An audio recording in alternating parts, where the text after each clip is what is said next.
For many years, I live in peaceful Germany. Here I have my home, wife, and children who speak German better than our mother tongue. But my thoughts are always with the victimized Yazidi people.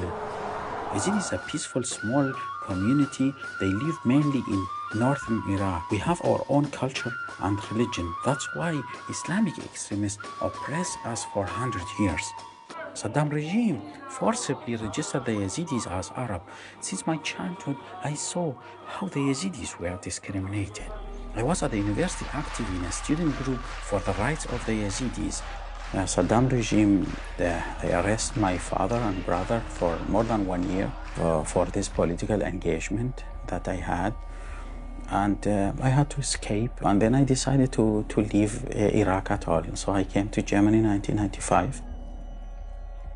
In 2007, Al-Qaeda exploded truck bombs. 310 innocent Yazidis were killed. Hundreds were injured. I managed to bring 6 most severely wounded children to German hospitals, a mission that has changed my life.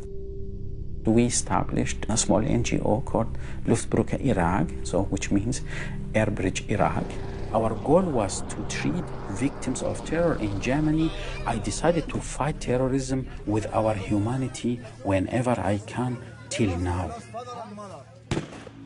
In 2014, ISIS occupied the whole region Sinjar where Yazidi live. They killed thousands of men and captured 6,500 women and children.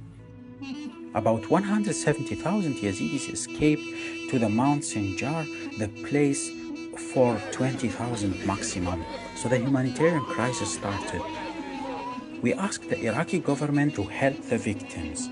So they decided to bring the food and water to the mount on a helicopter and bring the most vulnerable people to the safe area.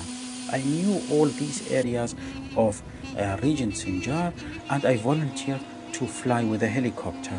We made several flights a day. Each time, people collected around the place we were in, and everyone wanted to jump to the helicopter. That day, we were much overloaded. So soon after takeoff, the helicopter lost the balance and crashed. The pilot died. Others survived by miracle. I have broken my leg and 2 ribs. I said, there is a reason that I survived, and I have to work for this reason, and there's no time to die.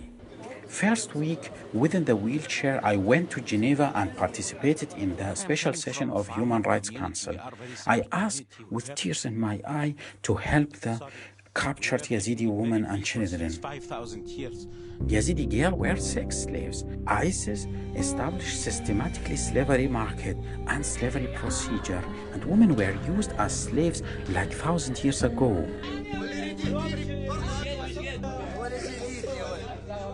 I visited the first 2 girls who escaped from the captivity of ISIS. They were completely traumatized.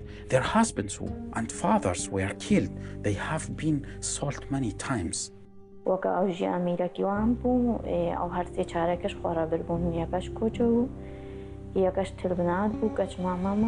There was no sufficient trauma therapy for such cases in Iraq.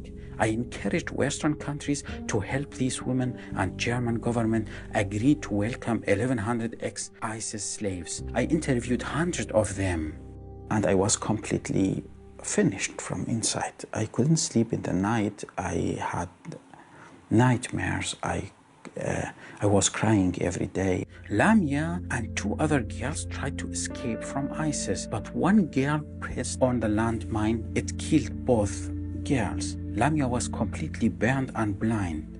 I managed to bring her to Germany. We saved one of her eyes. She became a strong voice for the women victims of the war.